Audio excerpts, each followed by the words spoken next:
Oremos al Señor. Padre que estás en los cielos. En esta noche, Señor, te damos gracias por reunirnos, Señor, en este lugar donde alabamos tu nombre, Señor, pues hoy ha habido una presencia tuya, Señor, en tu pueblo, Señor.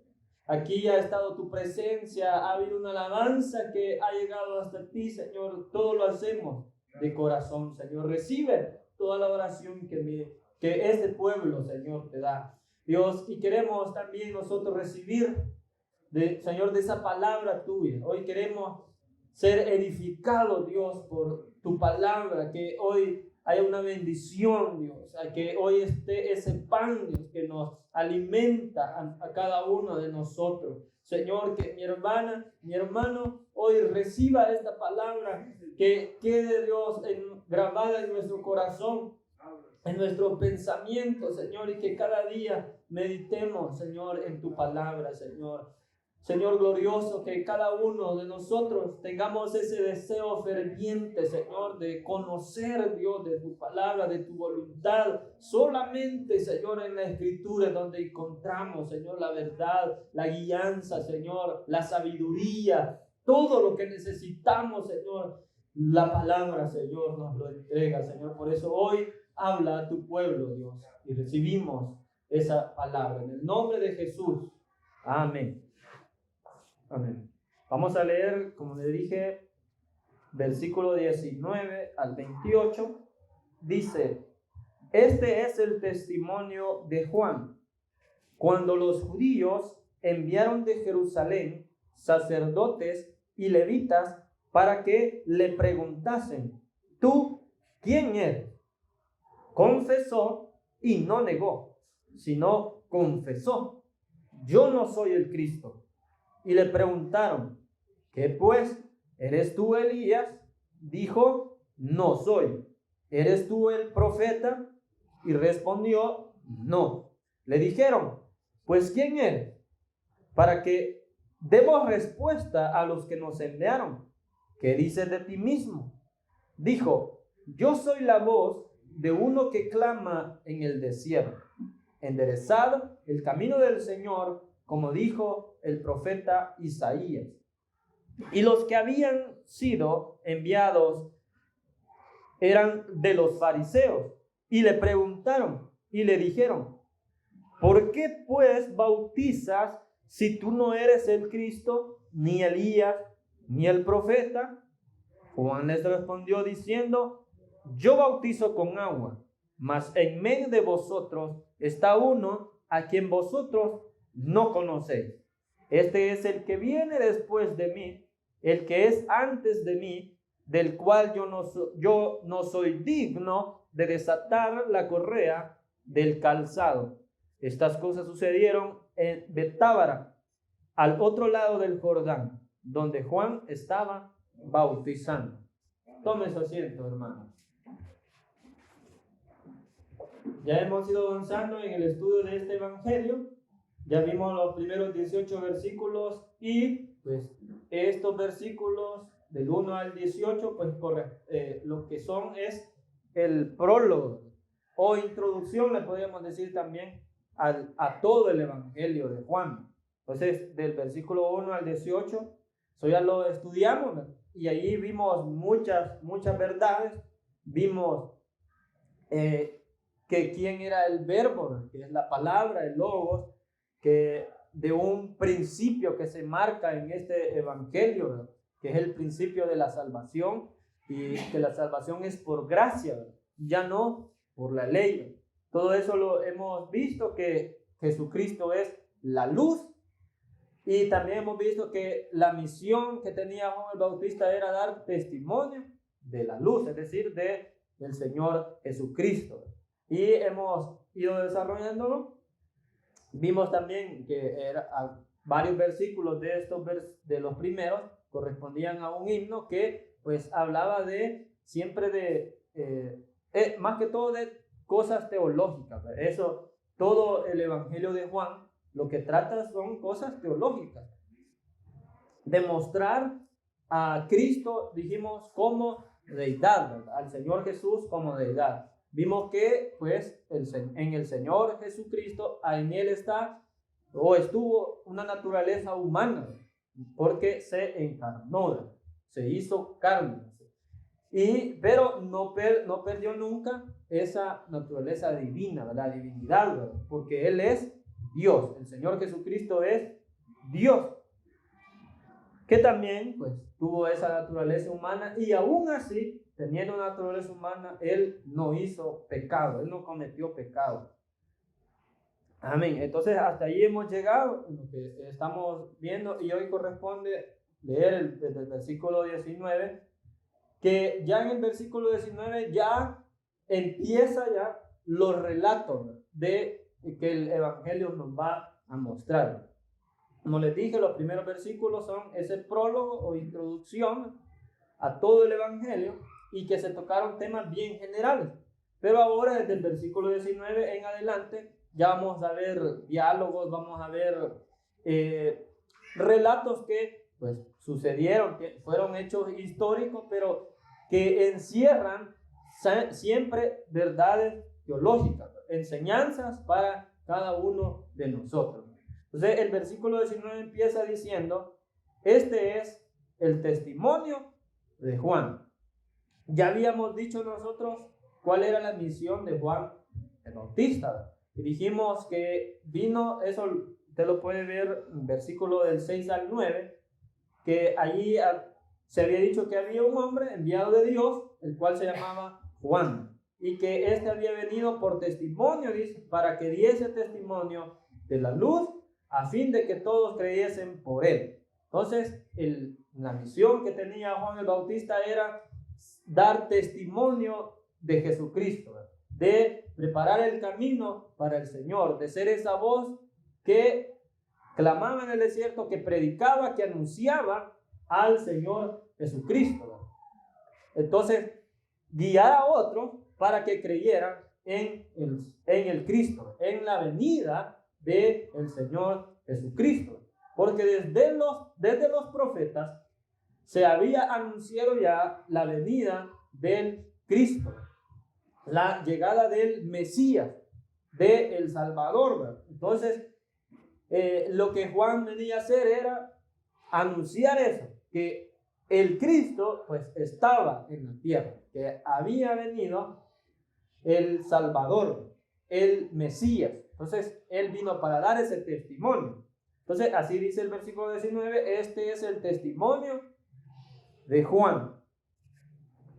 Y al leer esto, nosotros podríamos preguntarnos, bueno, como ya está diciendo, este es el testimonio de Juan. Entonces quiere decir que ahorita, después de decir eso, va a mencionar cuál es el testimonio de él. Pero si usted se fija, allí no se dice cuál es el testimonio de Juan. Solo dice, este es el testimonio de Juan. Y ahí dice que los judíos vinieron y le preguntaron que quién era. Pero no mencionó allí, no dijo, este es el testimonio de Juan, que tal y tal cosa. No dice eso. Y no es así porque yo les he mencionado y les he reiterado mucho de que este evangelio va dirigido para los seguidores de Juan el Bautista, porque estas personas habían como exaltado mucho a Juan el Bautista. Y entonces lo que trata de hacer este evangelio es poner en el lugar que le corresponde a Juan y a exaltar al verdadero Cristo, al Señor Jesucristo. Entonces esa es la idea. Entonces aquí en el relato que hemos leído, lo que se va a mostrar en sí es que Juan no es el Cristo. Entonces, eso es lo que va a decir en estos versículos, que Juan no era el Salvador o el Mesías o el Cristo, ¿verdad? Él no lo era. Entonces, y Juan mismo, él estaba consciente de cuál era su posición también. Entonces, el testimonio aquí en sí no está dicho desde el versículo 19 al 28, sino que lo viene a decir hasta allá el 29, que eso vamos a ver el siguiente jueves, si Dios nos da vida. Hasta el versículo 29 es que ya empieza Juan a hablar de el Cristo, a dar testimonio dar ese testimonio Entonces aquí solo inició diciendo, este es el testimonio de Juan. Lo va a decir hasta después. Entonces dice, cuando los judíos enviaron de Jerusalén sacerdotes y levitas para que le preguntasen, ¿tú quién eres? Aquí menciona a los judíos. Fíjense que en el Evangelio de Juan, esa frase, los judíos, se menciona 65 veces, que se habla de los judíos. Y también lo he buscado en Mateo y Marcos. Y allí, como unas 5 o 6 veces, dice los judíos. ¿Y por qué es eso? Porque ya en Juan, nosotros ya dijimos en qué tiempo fue que se redactó el Evangelio de Juan, su última redacción del año del 90 después de Cristo al 100, después de la destrucción del templo, que fue en el año 70. Entonces, ya en ese tiempo, en el 90, ya había sido destruida Jerusalén y por tanto todas las autoridades religiosas judías habían también sido quitadas por esa destrucción. Antes de la destrucción del templo y de Jerusalén, pues la autoridad religiosa y también de forma civil eran los judíos que estaban conformados por los fariseos, los sacerdotes, los levitas, los escribas,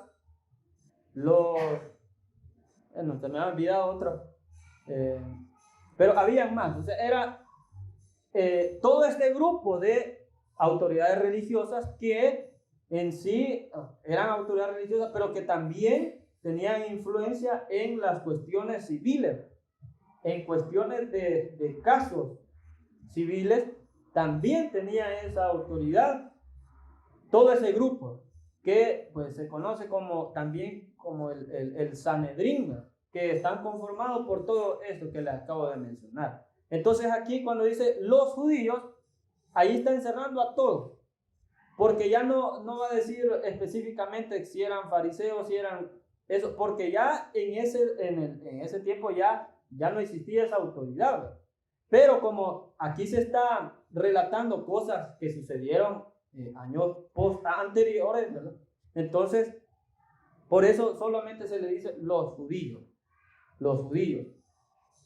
Y ahí dice que enviaron sacerdotes y levitas para que le preguntasen, ¿tú quién eres?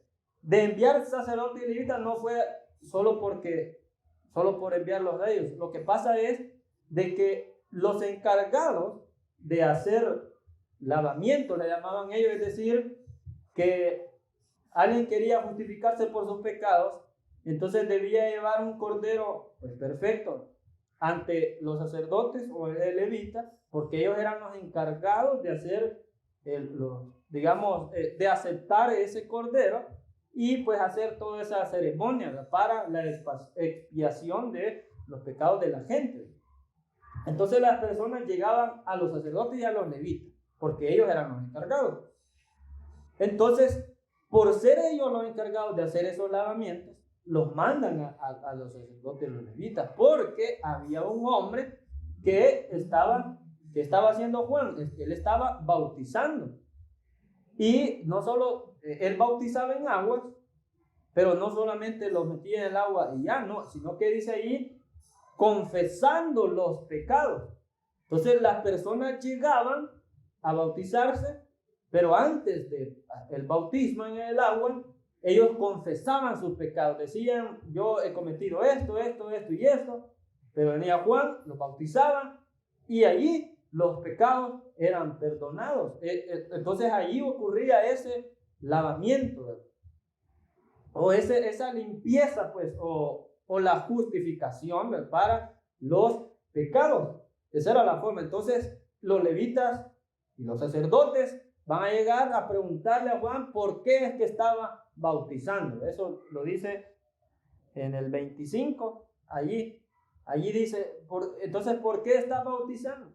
Porque era un hombre que no era sacerdote, que no era levita, no formaba parte de esa autoridad religiosa, Juan.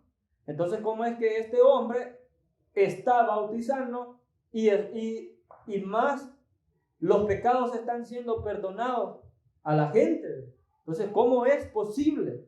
Si en lo religioso de los judíos era que llevara el cordero al sacerdote y todo eso, para que así se perdonaran los pecados de ese sacrificio. Y lo que pasa es de que los sacerdotes y los levitas, o todos los fariseos o los judíos, ellos lo que sentían eran en sí es que se les estaba como yendo la clientela, porque usted sabe, y bueno, y si no, le comento que pues en el templo, nosotros sabemos que Jesús cuando llegó a Jerusalén, él tiró todas las ventas y todo lo que había ahí en el templo. Pero ¿por qué había eso en el templo? Porque, bueno, cuando las personas llevaban un cordero para la expiación de los pecados a los sacerdotes, entonces el sacerdote, él evaluaba en qué condiciones llegaba el cordero para ver si lo aceptaban. Entonces, ¿qué hacían ellos? Ellos decían, no lo vamos a aceptar. Entonces, la persona decía, entonces, ¿qué debo hacer? Entonces le decía que se fuera a comprar uno de los corderos que ellos propiamente vendían, de lo que había allí en el templo. Y entonces esos ya están apartados. Eso sí, de esos puedes ir a comprar y pues esos ya están validados, por así decirlo. Entonces ya la gente, aunque el cordero estuviera bueno, pero los mandaban a que mejor compraran de los que en el negocio, digamos, de ellos. Entonces, los religiosos, ellos decían cumplir la ley, pero en realidad, pues, no lo hacían. Eso es lo que siempre le señaló el Señor Jesús. Les dijo que estaban ahí encima diciendo la ley, pero ellos ni con un dedo hacían las obras que la ley mandaba. Solo estaban para señalar, pero ellos no cumplían con esta ley. Y entonces, eso es lo que pasaba. Por eso Jesús llegó y dijo, aquí están haciendo pues una cueva de ladrones. Entonces, eso es lo que pasó. Entonces, por eso es que los sacerdotes, los levitas, llegan donde Juan a preguntarle por qué es que estaba bautizando, porque está llevando a toda la gente y todos los pecados están siendo perdonados. Entonces, no es posible. Entonces, por eso los habían enviado. Entonces le preguntan a Juan que quién es. Primero, dijo, yo no soy el Cristo. Entonces, él rápidamente dice, yo no soy el Cristo. Porque le viene a preguntar que quién es. Entonces, lo primero es que si es el Cristo, si es ese prometido, el Salvador o el Mesías o el Cristo, el que es anunciado por los profetas, si es él. Entonces, él dice que confesó, dice, y no negó, sino confesó, yo no soy el Cristo. Él no lo era. Entonces, aquí va dirigido directamente ese mensaje para los seguidores de Juan el Bautista, diciéndoles, Juan no es el Cristo. No lo endiosen, no lo pongan como superior, sino que Juan es el que da testimonio de el Cristo. Esa es su posición. No es él, no es Juan el Bautista. Entonces él dijo, yo no soy el Cristo. Luego le preguntan en el 21, ¿eres tú Elías? ¿Por qué le preguntaron si era Elías? Fíjese que Malaquías, capítulo 4, versículo 5. Malaquías, capítulo 4, versículo 5.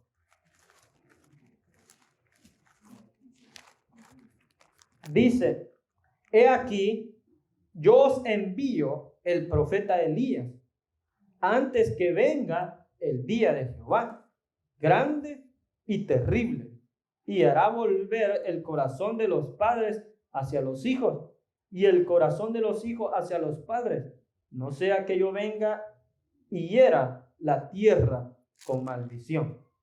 Entonces el profeta dice que Dios dijo, les envío a Elías para que sea él quien hable de el Hijo de Dios. Entonces en los profetas se dice que iba a enviar a Elías antes que viniera el Cristo. Entonces por eso es que le preguntan, ¿eres tú Elías? Porque los religiosos sabían muy bien que Elías tenía que venir para que pues también llegara el Cristo. O sea, primero Elías y después el Cristo. Entonces, y dice Juan, él dice, no soy. Entonces, él está diciendo que no es Elías. Pero veamos qué es lo que Jesús dijo cuando también le preguntaron por esa venida de Elías. Mateo capítulo 17.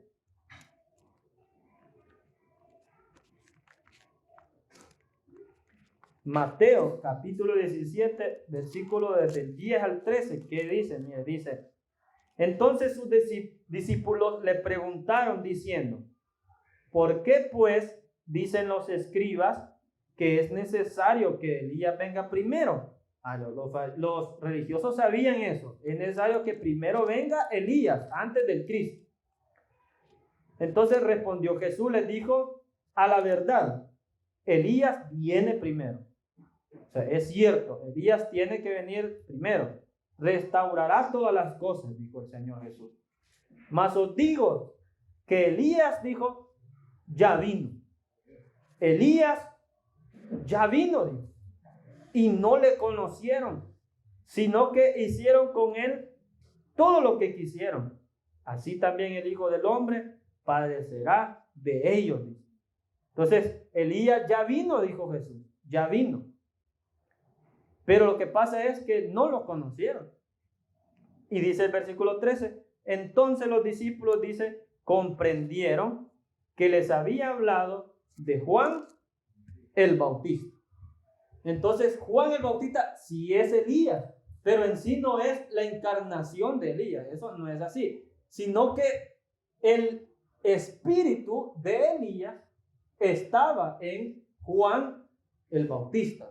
No era una encarnación así como el Hijo de Dios, ¿verdad? Que él se hizo carne, no es eso, sino que el espíritu de Elías estaba en Juan el Bautista, y se parecen mucho bien. Si analizamos bien la vida de cada uno de ellos, de Elías y de Juan el Bautista, se parecen. Por ejemplo, las vestiduras que llevaban eran de pelo. En el caso de Juan el Bautista, pelo de camello.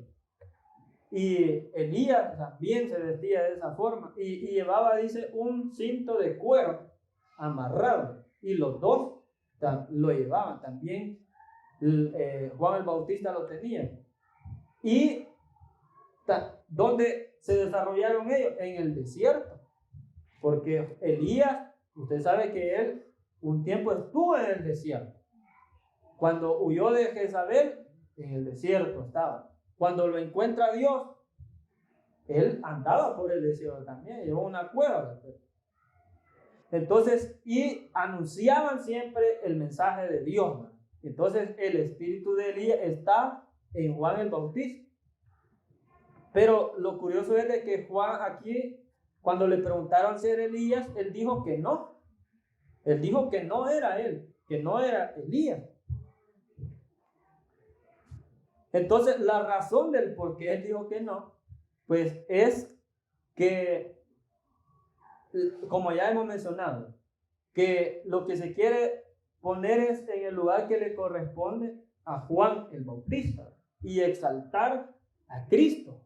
Entonces, por eso él dice que no era Elías tampoco, porque él quiere ponerse en la posición, o aquí en este evangelio quiere ponerse donde le corresponde. Por eso ni siquiera se da ese lujo de decir, sí, el espíritu de Elías está como conmigo. Por eso no lo dice. Sino que ya en el 23, él dice quién es, ¿verdad? Y entonces da una respuesta humilde, ¿verdad? Esa es una respuesta humilde la que da Juan. Entonces, él, eso es lo que busca. No exaltarse él, sino exaltar a Cristo, porque él vino a dar el testimonio de Jesucristo. Entonces, sigamos. Ya se le preguntó si era Elías. También le preguntaron, ¿eres tú el profeta? Deuteronomio, capítulo 18.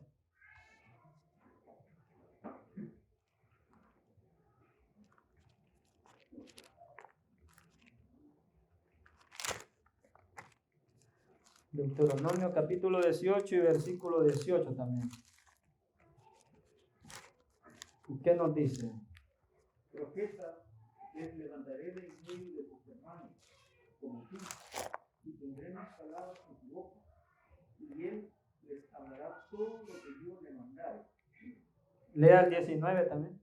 Mas a cualquiera que no oyere mis palabras, que él hablar en mi nombre, yo le traeré cuenta. Amén. Entonces, Moisés dijo lo que Dios había mandado, que pues iba a enviar un profeta y que iba a hablar las mismas cosas que se habían hablado. Y aquel dijo que no lo escuchara, el que no atienda esas palabras de este profeta, pues se les iba a pedir cuenta. Y ese profeta es también el Cristo, es el Mesías, es otro nombre que se le da también al Cristo. La palabra en sí, Cristo, lo que significa es el Mesías. Eso es lo que significa, Cristo, Mesías, el Mesías.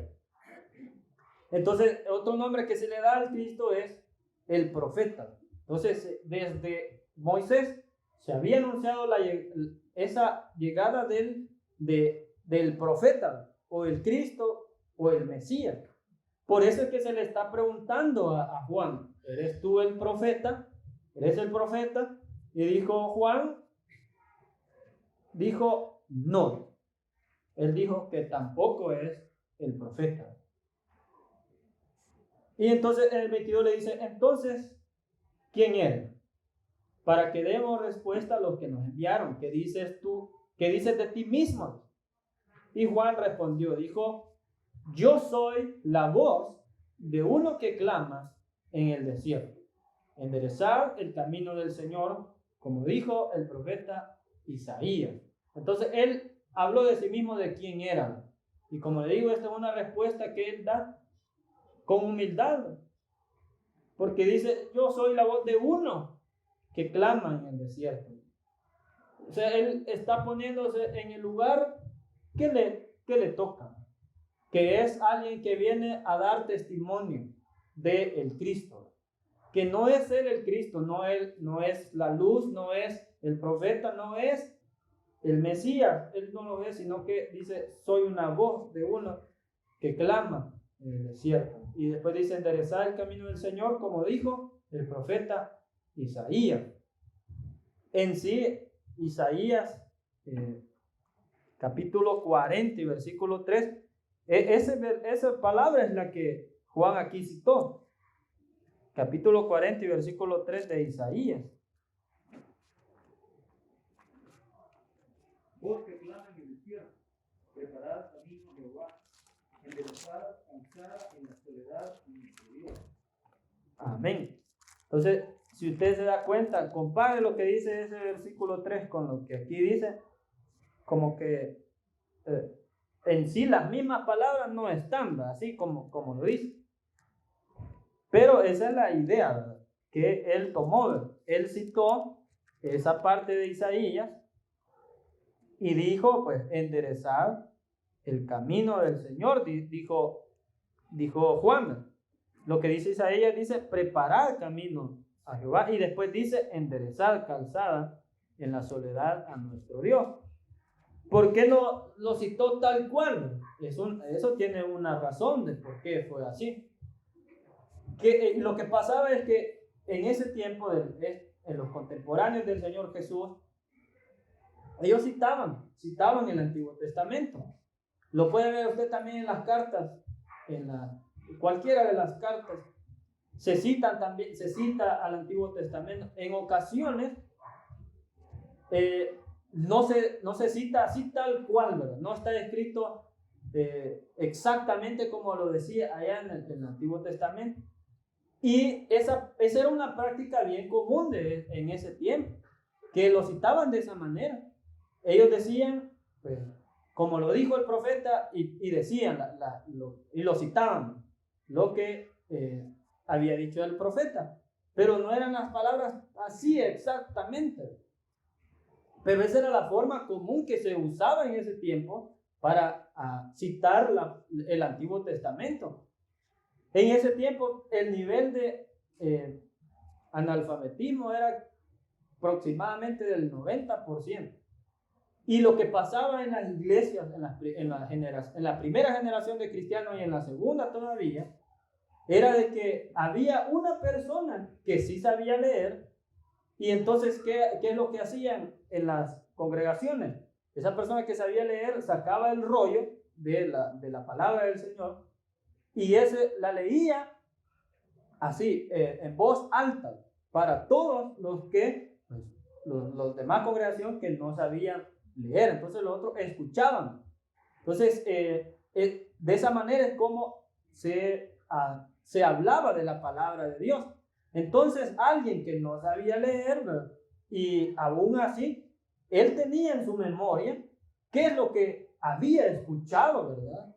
En la congregación cuando se leía en voz alta. Y en una de las cartas, no sé si no recuerdo, pero allí dice que se invitaba a la lectura pública, dice, de las escrituras. Y esa lectura pública es lo que le estoy mencionando, de esa persona que sí sabía leer, que leía a los demás la palabra de Dios. Porque en ese tiempo le digo que el analfabetismo era muy elevado. Entonces, eso es lo que pasaba. Entonces, las prácticas que ellos usaban para recordar la palabra del Señor, ya hemos dicho que eran los himnos. Y por eso es que en el primer capítulo aquí del Evangelio de Juan, ahí hay un himno, ya lo vimos, ya lo estudiamos, que encierra verdades teológicas. Entonces, ellos usaban esa herramienta para memorizar las verdades teológicas y también para memorizar la palabra del Señor. Entonces, esa era la forma. Entonces, ahí por eso es que se cita de esa manera, ¿verdad? No tal cual como dice Isaías, pero en sí es eso, porque esa era la forma común. Ahora, si usted va a citar una parte de la Biblia, pues si no la dice como es, pues como que no tiene aquella credibilidad, ¿verdad? Porque hoy en día, o sea, ya la mayoría sabe leer, ¿verdad? Y si yo dijera aquí, citara cualquier pasaje de la Biblia, que usted lo conoce tal cual como dice la letra, pero vengo y le cambio la letra a eso que estoy citando, entonces usted rápido va a reaccionar y va a decir, no, así no dice. Usted va a decir, así no dice la palabra de Dios.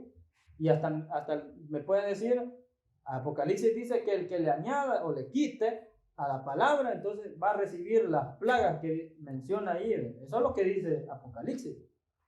Pero es porque nosotros así tomamos las cosas, tal cual como están escritas. En ese tiempo las condiciones no eran así, ¿verdad?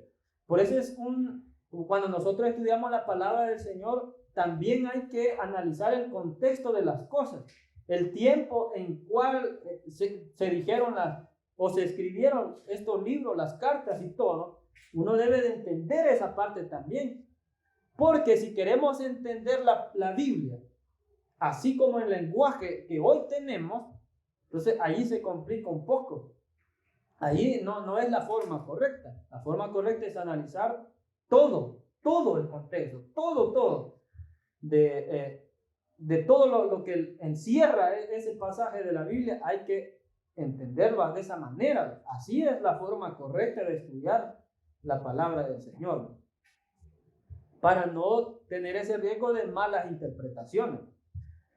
Bien, el versículo 24, entonces cuando ya le habían preguntado, entonces dice, y los que habían sido enviados eran de los fariseos, le preguntaron, le dijeron, ¿por qué pues bautizas si tú no eres el Cristo, ni Elías, ni el profeta.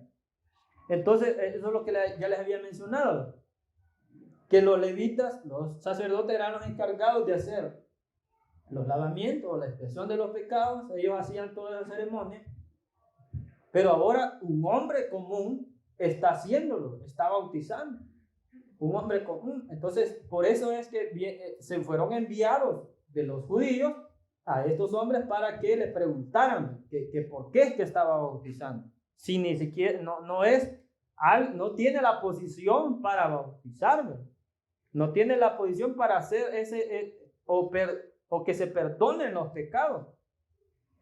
Eso es lo que le están diciendo. Luego el 25 dice, le pregunta, bueno, ese es el que acabo de leer.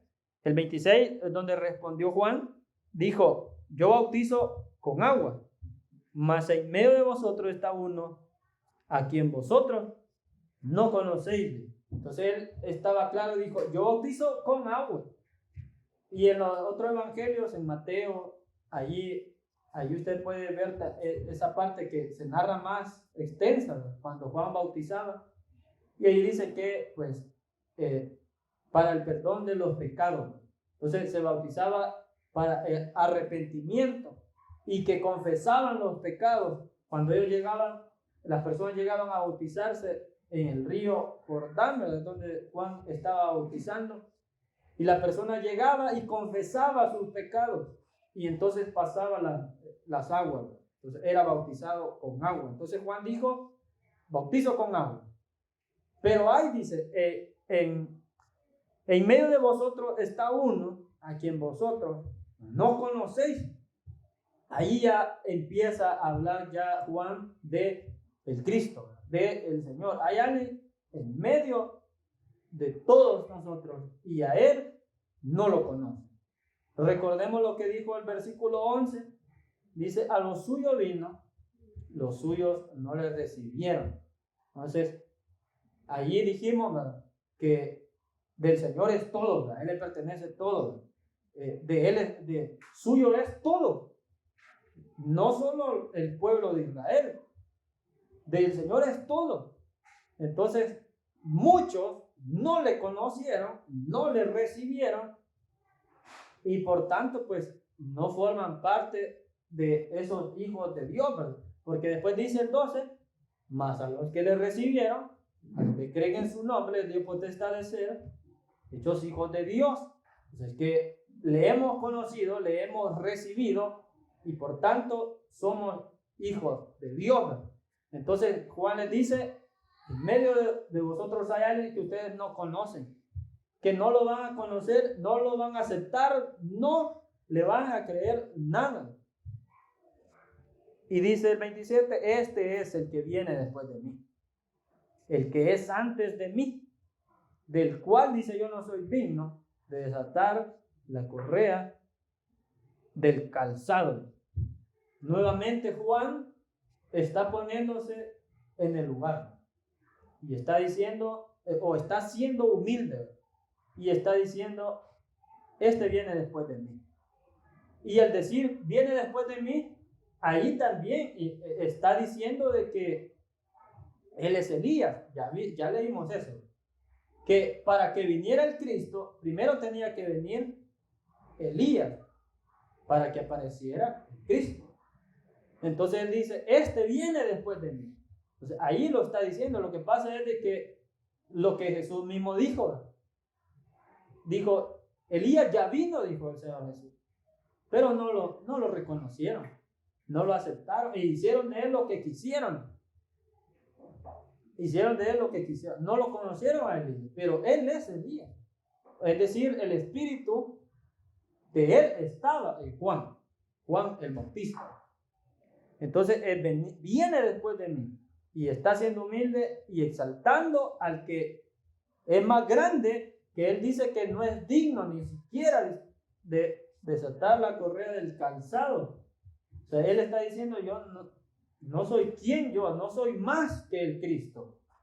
Él merece toda la oración, él merece la gloria, él merece todo. El Cristo, el Señor, ¿verdad?, el Salvador. Entonces, así mismo debemos actuar todos nosotros, hermanos, así como Juan. Decir, yo no merezco la gloria. Quien merece la gloria, la adoración es el Señor, ¿verdad? Si nosotros hacemos algo para la obra del Señor, lo hacemos para la gloria de Dios, ¿verdad? Todo lo que se haga para la gloria de Dios. Si algo bueno hay en nosotros, para la gloria de Dios. Si buen testimonio damos, es porque Dios nos ayuda, nos bendice también. Toda bendición, por eso hacemos cultos de acción de gracias, porque estamos agradecidos con Dios por grandes bendiciones que nos ha dado. Y en toda acción, siempre para la gloria del Señor. Ponernos como colaboradores del Señor, personas usadas por Dios. Somos hombres, mujeres usados por el Señor. Y ahí está, si usted quiere ser usado por el Señor, ¿verdad? Si usted quiere que el Señor le use, que haga una obra en usted, usted le pide al Señor, le ruega, el Señor nos usa para su obra. Entonces, ese debería de ser digamos, el motivo, la motivación de cada uno de nosotros, de que el Señor nos use, que hagamos algo en la obra del Señor y que todo lo que hagamos sea para la gloria del Señor. Eso ya lo habíamos dicho también en esa misión que Juan tenía, y hasta le pedimos a cada uno que dijera cuál era su misión, a dónde sentía usted el llamado de parte de Dios. Y entonces, en eso que siente usted ese llamado del Señor, allí haga la obra, sírvale al Señor, y en todo lo que haga, dele la gloria al que merece la gloria. Merecedor es el Señor de toda alabanza. Y entonces, y allí estamos bien. Pero cuando ya queremos exaltar a personas, allí es donde se pierde. Y el querer exaltar a personas también es un daño que se le hace a la persona. Porque aquella persona que recibe halagos, pues se le sube a la cabeza. Se le sube a la cabeza y empieza a sentirse grande, a inflarse. Entonces ese es un daño que se le puede hacer a una persona. O sea, si usted va a hablar bien de alguien, diga, gloria a Dios porque Dios está usando a ese hermano y a esa hermana. Así es la forma correcta. Dele la gloria a Dios primero y ya después, obviamente, también puede felicitar a los hermanos. Y no sé, algo, una palabra, el Señor le usa, no sé, el Señor, hay algo, sí, pero primero la gloria a Dios. Entonces dijo él una respuesta comentada. Dice el 28 que todo sucedió en Betábara, al otro lado del Jordán, donde Juan estaba bautizando. Entonces fue allí en un río donde Juan bautizaba. En realidad, bueno, hay muchas personas que dicen o que creen que para bautizar a alguien tiene que ser un río específicamente. Y lo que yo he escuchado es que dicen que debe ser un agua que corra, porque ahí se van a ir los pecados. Pero si analicemos bien lo que la Escritura nos dice, por ejemplo, hay otros pasajes donde se habla del bautismo, y hay algunos que dijo cuando iba el eunuco, dijo, ahí hay agua, y había agua y ahí lo bautizaron. No era un río, no era ni lago, no era nada de eso, sino que solo había agua, porque para bautizar a alguien solo lo que necesita es que haya agua. Por eso es que si hay una piscina, ahí hay agua, allí alguien puede bautizarse. No es necesario que lo vayamos a llevar al río Jordán, no es necesario que vayamos a ir al río Lempa. El río Lempa él nos lleva, como decía el hermano que contaba que el del río Lempa, no, hombre, ahí no nos lleva esa correntada. Ajá. Entonces, donde hay agua, ahí son las condiciones para el bautismo en agua. Yo creo que aquí todos somos bautizados en agua. Todos somos bautizados. Entonces, ese bautismo de que Juan hablaba, él dijo que era para arrepentimiento, y allí el perdón de los pecados, y también el bautismo en agua es una identificación, ¿verdad?, con el Señor Jesucristo. Yo eso siempre lo digo, que cuando el bautismo en agua, cuando la persona la sumerge, allí uno se identifica con la muerte del Señor Jesucristo. Y cuando lo sacan, también ahí esa es como la resurrección, ¿verdad?, para una vida nueva. Entonces, eso el bautismo en agua. Eso es lo que Juan hacía, ¿verdad?, lo que Juan el Bautista. Entonces, y es lo que todo creyente, pues, una ordenanza de la Biblia, lo de Dios, ¿verdad?, que todo creyente debe de cumplir, ¿verdad? Y la otra ordenanza sabemos que es la Santa Cena, que el domingo es, hermano. El domingo hay Santa Cena, desde ya lo invitamos. Amén. Bueno, entonces vamos a orar, hermanos, para darle gracias al Señor por la palabra, y luego sería dar los anuncios. Oremos al Señor. Padre que estás en los cielos, Señor, gracias por tu palabra. Gracias, Señor, porque cada día, Señor, tú nos hablas, tú nos bendices, Señor, tú edificas nuestras vidas, y después, Señor, de escuchar tu palabra, siempre nos sentimos, Señor, edificados, nos sentimos, Señor, llenos, nos sentimos alimentados, Señor, y que cada uno de nosotros sigamos, Señor, con esa pasión, Señor, de escudriñar las Escrituras, Señor, de aprender de ellas, de, Señor, estudiar tu palabra, y que ella sea esa lumbrera, Dios, en nuestro camino, Dios, que sea la que nos guíe, Dios, en todo tiempo, Señor, en el nombre de Jesús, Señor. Gracias, bendice a mi hermano, a mi hermana, para que sigamos confiando, Señor, sigamos creyendo, porque tu palabra es verdad, y tu palabra nos habla hoy, Señor, y siempre. En el nombre de Jesús. Amén.